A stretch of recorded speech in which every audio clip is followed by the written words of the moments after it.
Salut à tous et bienvenue dans cette nouvelle petite vidéo. Alors, petite vidéo aujourd'hui qui suite à une question qui m'était posée par Guillaume, que je salue, il se reconnaîtra je pense, qui me dit donc qu'il a acheté la même console, la même visu que moi, mais il se trouve qu'il a un problème pour la passer en français apparemment, et donc il me demandait si j'avais eu aussi ce problème, ou voilà, donc plutôt que des grands discours comme on dit, et puis ou des messages un peu rébarbatif, je me suis dit qu'une petite vidéo serait plus sympathique pour regarder tout ça. Donc j'espère que ça va t'aider, sincèrement. Voilà. Donc pour ça, il nous faut bien sûr rentrer dans le menu de la console. Alors une fois qu'elle est allumée comme ça, on n'a pas moyen d'y accéder. C'est en fait à la mise en route. Donc je vais l'éteindre. Lorsque vous la mettez en route, donc vous allez avoir la marque qui va s'afficher avec les versions en dessous. Donc c'est à ce moment-là qu'il faudra appuyer sur le bouton Entrée. Voilà. Et là, on va avoir notre menu, la possibilité en tout cas de naviguer dans le fameux menu. Alors on va reprendre rapidement, on va en profiter puisque j'allais dire on y est, pour voir un petit peu les principales fonctions. On va pas tout faire parce qu'il y en a que j'ai pas vraiment étudié pour être honnête avec vous, et puis qui me semblent pas trop utiles pour moi, donc voilà. Alors tout d'abord, tes héros types, donc ça il nous demande en fait la machine sur laquelle on travaille, donc en rentrant dans le sous-menu. Donc là, 1000 pour fraiseuse, voilà, là pour tour, etc. Donc il y en a 3 ou 4. Donc c'est quelque chose qui peut paraître un peu bête, mais finalement, j'ai regardé un petit peu sur le bouquin. Par exemple, si vous mettez la fonction, le mode tour, la fonction PCD par exemple, la répartition de trous sur un diamètre, ne sera pas en fonction, voilà, sur un tour.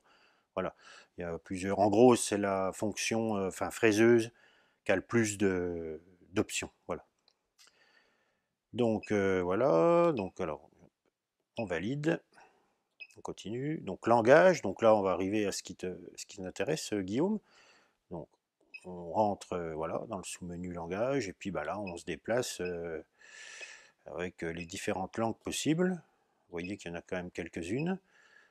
Et voilà, on revient donc à celle qui nous intéresse. Alors voilà, j'espère franchement que ça t'aura aidé. Sinon, je pourrais pas plus en faire, malheureusement. Bon, je l'espère en tout cas. Voilà, donc on valide notre langage. On va continuer. Bon, la couleur, voilà, on peut comme ça sélectionner tout un tas de fichages. Ça, c'est vraiment chacun ses goûts. Voilà. Vous voyez qu'il y a de quoi faire.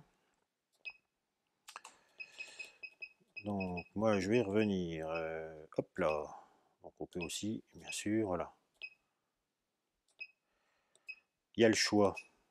Donc moi je reste, je dirais classique, blanc sur noir. Je trouve le contraste bon et visuellement agréable.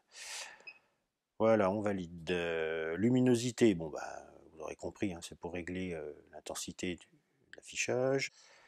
Le nombre d'axes, bah, voilà, 3 si vous en avez 3, donc si on peut en mettre 4 sur cette console-là. Donc voilà, valider. La direction, donc là c'est ce qui vous permet, par exemple sur votre X, si vous allez à droite, si vous voulez qu'il y ait un moins qui soit affiché sur votre axe, ou à gauche, donc c'est ça qui va changer en fait, ça va inverser la lecture de la règle. Voilà. Moi j'avoue que j'y prête pas forcément attention.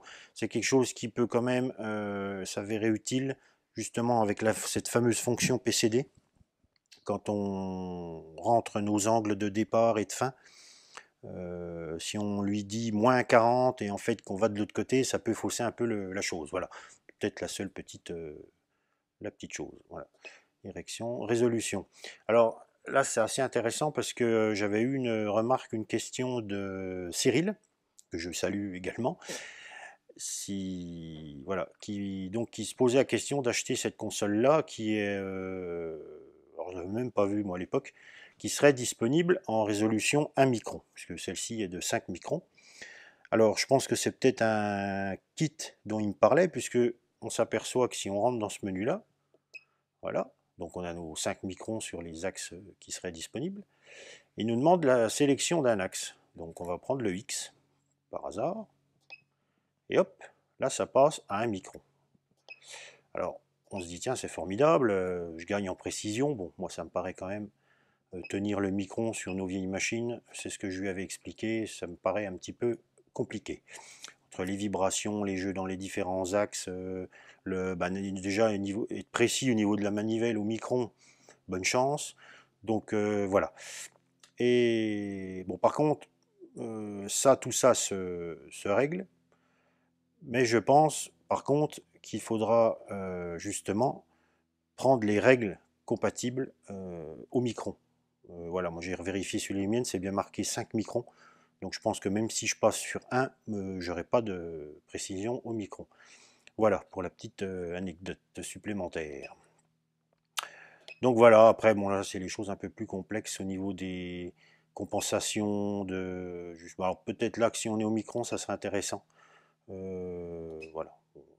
Donc en gros pour les principales fonctions du menu, et puis donc bah, quitter, hein, rien de compliqué. Et puis on retrouve notre affichage classique. Voilà. Donc bah, du coup, je me suis dit c'est peut-être à voir finalement de reprendre les différentes fonctions, peut-être une explication, enfin faire une vidéo, ça pourrait être l'objet d'une vidéo peut-être, si ça peut intéresser quelques-uns d'entre vous. Pourquoi pas faire ça à l'occasion. Donc voilà, donc bah, j'espère Guillaume et puis ben, Cyril, voilà, un petit clin d'œil au passage, bah, j'espère que ça t'aura aidé. Voilà. Et puis bah, sinon à tous, bah, encore un grand merci. Les 1000 abonnés se rapprochent. Je me suis dit que voilà, je n'y croyais pas du tout au début, je pensais même pas une seconde. Donc bah, vraiment merci, je suis vraiment content qu'une petite chaîne comme ça sur l'usinage, qui est quand même pas quelque chose de vraiment courant sur YouTube, bah voilà, moi j'arrive à 1000 abonnés, enfin bah, pour moi c'est beaucoup, voilà, pour certains c'est vrai que ça fait quand même ridicule, mais bon, on n'est pas là pour tenir des comptes, mais malgré tout, je me suis dit que je vais peut-être essayer de faire quelque chose justement à l'occasion des 1000 abonnés, voilà, peut-être avec un petit cadeau pour l'un d'entre vous, à voir, je vais réfléchir un peu plus profondément à la question, parce que ça peut être sympa, puis c'est un peu une façon aussi de remercier, de vous remercier tous. Voilà. Donc là, j'ai repris un petit peu le chemin de l'atelier, après bon, le travail qui a été assez intensif, quelques jours de vacances profitables. Donc voilà, donc là, les projets vont reprendre gentiment. Euh, Ceux qui sont en cours, il y en a plein de nouveaux qui sont dans les tuyaux, dans les projets, mais bon, on a tout l'hiver pour regarder tout ça, on aura de quoi s'occuper, et vous aurez pas mal de vidéos, rassurez-vous. Voilà, ça sera un petit peu plus intensif que ces derniers temps.